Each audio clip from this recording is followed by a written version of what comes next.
దేవుని మందిరంలో ఉండి ప్రార్థన చేసుకోవాలని అనుకొని వచ్చే వాళ్ళకి 1 లేదా 2 రోజులు లేదా ఫాస్టింగ్ ఉన్నానన్నా నేను దేవునితో గడపాలంటే 3 days ప్రార్థనలో గడపవచ్చు. ఇప్పుడు అంతకు మించి ఎక్కువ ఉండటం అంటే క్షేమకరం కాదు. ఎందుకంటే రకరకాల వ్యక్తులు వస్తూ ఉంటారు. ఆ వచ్చిన వ్యక్తుల తాలూకోళ్ళు ఫోన్లు చేస్తూ ఉంటారు, లేదా వాళ్ళు వచ్చి ఇక్కడ పాయింట్అవుట్ చేస్తూ ఉంటారు, ప్రశ్నిస్తూ ఉంటారు. ఎట్లా ఉన్నిస్తారండి ఇక్కడ ఇన్ని రోజులు? మా అమ్మ ఎటు పోయిందో మేము దేవులు ఆడుకోలేక సచ్చాం, వచ్చి ఏడు ఉంటుంది.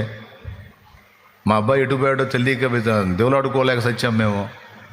మా ముసలం ఎటు పోయిందో వెతుక్కోలేక సచ్చాం ఏడు అని ఎట్టుంచుతారండి మీరు అని వాళ్ళు మా క్లాసులు ఇస్తున్నారు. ఈ వచ్చిన వాళ్ళని మీరు ఎక్కడి నుంచి వచ్చారు, మీ బ్యాక్గ్రౌండ్ ఏంటంటే వీళ్ళు చెప్పట్లా, నాకు ఎవ్వరు లేరు అంటున్నారు. అంటే సాగించుకునే దగ్గర ఎంత సాగించుకున్నా నడుస్తుంది అన్నట్టుగా సాగించుకుంటున్నారు. ఇది ఒక దరిద్రం అయిపోయింది, తలకాయ నొప్పి. వాళ్ళకి ఆశ్రయం ఇచ్చింది కాక వాళ్ళు వచ్చి మా కౌన్సిలింగ్లు ఇచ్చిపోతున్నారు. ఎట్టుంది ఇది? కాబట్టి ముందే చెప్తున్నాను, ఎవరైనా దేవుని సన్నిధిలో గడపాలంటే మళ్ళీ పద్దాకలు వచ్చి నా దగ్గర నా మైండ్ తినొద్దు. ఒక రూల్ ఉంది, ఒక సెక్షన్ ఉంది, ఒక పద్ధతి ఉంది, దాన్ని క్రాస్ చేయకూడదు. తర్వాత తలపోట్లు వస్తాయి. జరగరాని ఏమైనా జరిగితే ఇబ్బంది అవుతుంది. మీరు వీడి మందిరాలకు వెళ్ళి చూడండి, ఒక్కరోజు కూడా ఉన్నాయి, మొహమాటమే లేదు. 8 దాటిందంటే చెల్ అంటారు.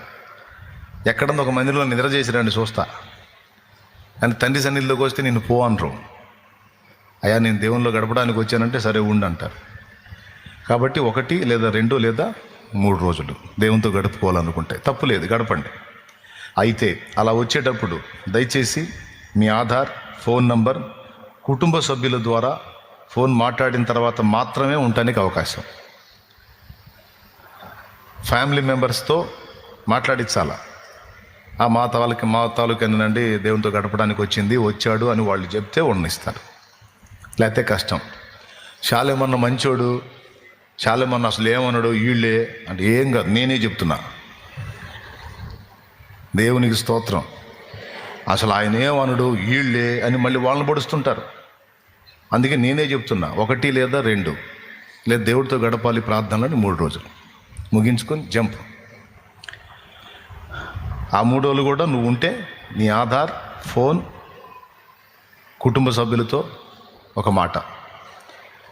ఎందుకంటే యవనస్తులు వస్తున్నారు. ఏవైనా సమస్యలు అయినాయి అనుకో, ఒకసారి నేనే కోర్టు మెట్లు ఎక్కాల్సిన పరిస్థితి వచ్చింది. ఎవరో తెలియదు అభాగ్యురాలు వచ్చింది. మా పరిచారకులు అడిగారు, ఏందమ్మా ఏ ఊరు ఏందంటే ఏం చెప్పలా, ఏడుస్తా కూర్చుంది.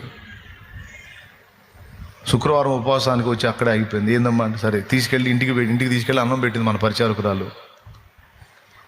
అన్నం పెట్టి ఆమె దగ్గర ఉంచుకుంటే గొడవ ఉండేది కాదు, నాకు తగిలిచ్చింది నన్ను పిలిచి. సరే నేను మాట్లాడాను, అయిపోయింది.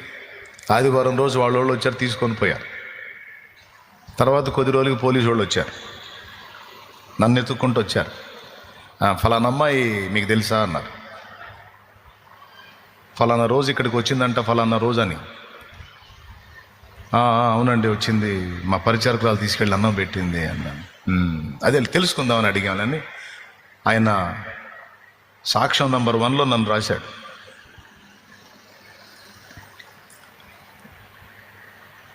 Witness number 1. తర్వాత ఆమె ఎవరి మీదో కేసు పెట్టింది. ఆ కేసు దెబ్బకి కోర్టు నుంచి నాకు సమన్లు వచ్చినాయి, మీరు సాక్ష్యం ఇవ్వడానికి రావాలని. నాకేం సంబంధం సార్, నేను రానంటాను. నేను డిపార్ట్మెంట్లో మనకు తెలిసిన తమ్ముళ్ళు ఉన్నారుగా, వాళ్ళు అన్నారు నన్న సమన్లు వస్తే వెళ్ళాల్సిందే.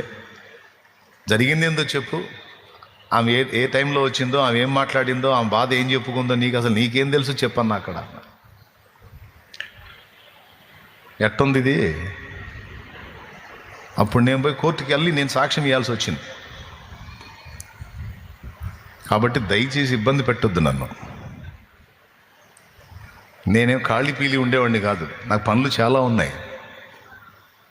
టైంపాస్ చేసుకుంటూ కూర్చునేవాడిని కాదు నేను. చాలా సంఘాలు కట్టాలి, చాలా ప్రాంతాలు దర్శించాలి, చాలా ప్రదేశాల్లో సువార్త చేయాలి, సేవకుల్ని తయారు చేసుకోవాలి, బోల్డంత పనుంది నాకు. 1 గంట 2, 3, ఒక రోజు 4ంటికి నిద్రపోతా. ఇబ్బంది పెట్టవాకండి, ఉసురు తగిలిద్ది. దేవునికి స్తోత్రం, హల్లెలూయా. ఏం తగిలిద్ది?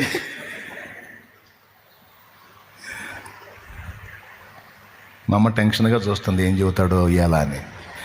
నువ్వేం టెన్షన్ పడవాక మదరు, నేనేం చెప్పను, ప్రశాంతంగా ఉండు.